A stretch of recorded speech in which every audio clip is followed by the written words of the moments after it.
नमस्कार मित्रों, मेरे YouTube चैनल पर आप सभी का स्वागत है।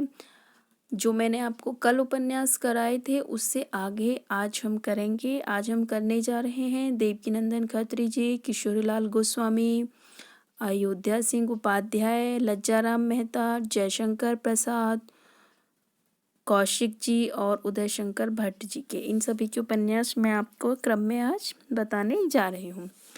आइए हम चर्चा करते हैं देवकीनंदन खत्री जी के उपन्यासों पर। पहले इनका सबसे पहला उपन्यास है चंद्रकांता और इनका दूसरा उपन्यास है नरेंद्र मोहिनी, चंद्रकांता संतति, कुसुम कुमारी और भूतनाथ।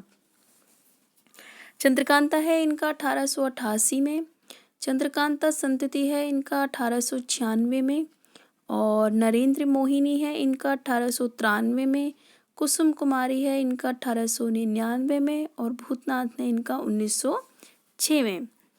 हम इसको इस तरह से इसकी ट्रिक देखो हल्की सी बना सकते हैं, जैसे कि चंद्रकांता और नरेंद्र को संतान हुई, संतान मतलब चंद्रकांता संतति, संतान हुई कौन सी? कुसुम, कुसुम कुमारी कब हुई? भूतों के साये में, यानी कि भूतनाथ। इस तरीके से हम छोटी छोटी ट्रिक्स से इनको सीक्वेंस वाइज याद रख सकते हैं। तो आगे देखते हैं किशोरीलाल गोस्वामी जी। किशोरीलाल गोस्वामी जी का सबसे पहला होगा सौभाग्यश्री 1890 में, स्वर्गीय कुसुम 1901 में, तारा व छात्र कुल कमलिनी 1902 में, सुल्ताना रजिया बेगम व रंग महल में हलाहल 1904 में, हृदय हारिणी 1904 में, आदर्श रमणी 1904 में, लवंग लता 1904 में, आदर्श बाला 1904 में, मल्लिका देवी व बंग सरोजिनी 1905 में, सोना सुगंधा व पन्नाबाई 1911 में, गुलबहार व मातृ से स्नेह 1916 में और लखनऊ की कब्रवाह शाही महल सरा 17 में। तो हम इनकी छोटी सी आप अगर ट्रिक देखना चाहें तो ऐसे देख सकते हैं कि किशोरी जी के बड़े सौभाग्य से,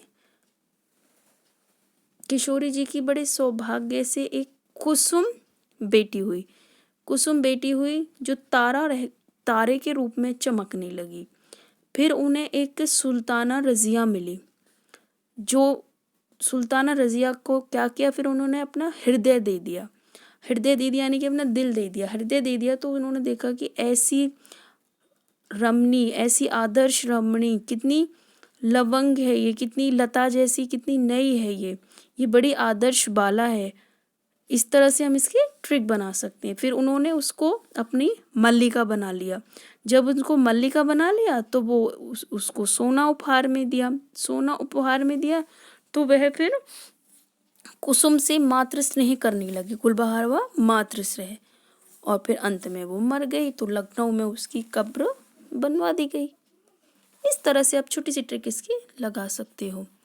आइए आगे चलते हैं। अब अयोध्या सिंह उपाध्याय हरिओद जी, तो हम इनका देखेंगे। इनके तो दो ही उपन्यास है, ठेठ हिंदी का ठाठ जो इन्होंने 1899 में लिखा है और अधकिला फूल जो 1907 का है।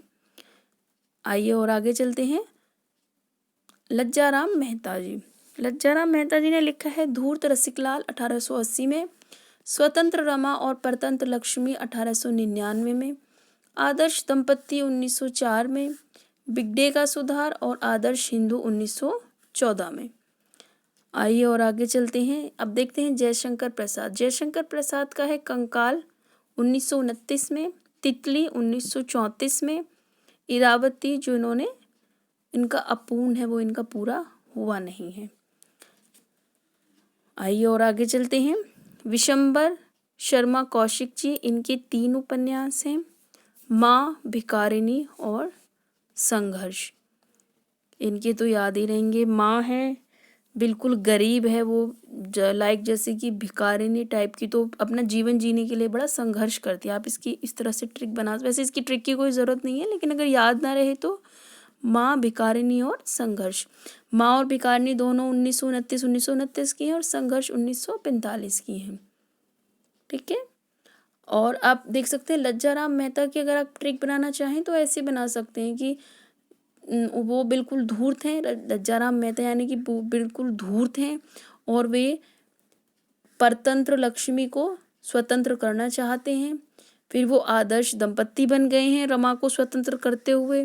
उनके बिल्कुल जो वो बिगड़े हुए थे उनका सुधार हो गया और अब वो बिल्कुल आदर्श हिंदू बन चुके हैं। इस तरह से आप इनको बना सकते हैं। हम लास्ट में ये उदय शंकर भट्ट जी की ओर देख लेते हैं।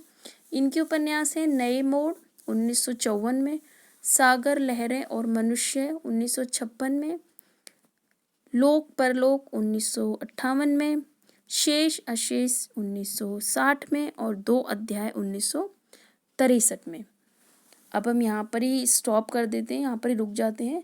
कल फिर मैं आपको प्रेमचंद जी के उपन्यास से शुरू करवाऊंगी, क्योंकि अब ये 1800 जो प्रेमचंद जी से पहले पहले के कुछ थे, अब ये थोड़े से ख़त्म हो गए। कुछ जयशंकर प्रसाद जी जो थे ये उनके बाद भी हैं, विशंबर नाथ शर्मा, कौशिक जैसे, तो ये सबके हो चुके हैं। मैं कल आपको प्रेमचंद के ही उपन्यास करवाऊंगी, क्योंकि प्रेमचंद जी के उपन्यास बहुत महत्वपूर्ण हैं और इनके जो उपन्यास हैं उनकी विषय वस्तु भी पूछी जाती है, तो मैं कोशिश करूँगी कि उनकी विषय वस्तु भी आपके सामने प्रस्तुत करूँ।